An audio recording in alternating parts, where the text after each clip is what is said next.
पाकिस्तान ने जो कामयाबियों का सफ़र जारी रखे हुए एक साल से मार के हक को एक साल पूरा हो चुका, इन पाकिस्तान की कामयाबियों को आप किस तरह से देख रहे हैं? और दूसरा, ये दुनिया जो हमें ट्वीट करती थी पहले और अब, ये फ़र्क तो वाज़ेह नज़र आता है। और दूसरा, मैं ये भी जानना चाहूँगा आपसे कि जो ख़ास तौर पर हमने इस जीत से भारत को सबक दिया, क्योंकि पहले हर दूसरे दिन हमें जारहियत का सामना करना पड़ा था, अब क्या फ़र्क पड़ेगा इससे? देखिए जी, अल्हम्दुलिल्लाह एक साल होने को आया और जिस तरह पाकिस्तान ने ऑपरेशन बुनियाद मरसूस के बाद जिस तरह से हमने एक मकाम, एक नाम पैदा किया है दुनिया में, कमेटी ऑफ नेशन में,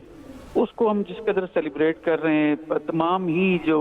सोसाइटी के फैक्शंस हैं, वो मीडिया भी कर रहा है, सिविल सोसाइटी भी कर रही है, स्कूलों में, कॉलेजेस में, यूनिवर्सिटीज़ में, मोहल्लों में,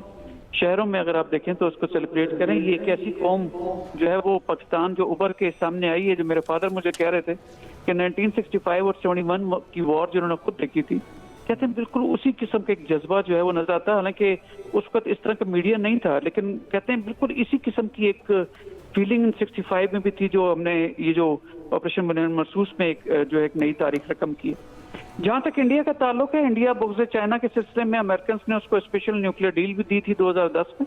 और उसको नेट रीजनल सिक्योरिटी प्रोवाइडर के तौर पर देखा जाता था और रीजनल पुलिसमैन का स्टेटस उसके पास था। लेकिन फिर जिस तरह का झूठ और जिस तरह से वो धोखा देता रहा उन तमाम पावर्स को जो उसको बुग़्ज़ चाइना में एक अफरियत बना रहे थे, तो उसको बहुत बड़ा सेटबैक मिला और वो तमाम चीजें अब पाकिस्तान के हक में रेलीगेट हो चुकी हैं और पाकिस्तान इस वक्त नेट पीस जो प्रोवाइडर के तौर पर, ये फैसिलिटेटर के तौर पर, ये मीडिएटर के तौर पर सामने उभर के आया। तो अब हम नेट रीजनल स्टेबलाइजर के तौर पर देखे जा रहे हैं। नाउ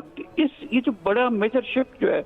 ये प्रेसिडेंट ट्रंप की जानिब से दी जाने वाली जो एक साल की स्टेटमेंट्स उठा के अगर आप देख लें, जिस तरह इंडिया के मुतालिक बातचीत करते हैं, वो मेरे ख्याल में काफी है कि इंडिया को उसकी असल जो जगह उसमें लेकर आने के लिए। और वो कहते हैं ना कि जो किसी के लिए कड़क होता है।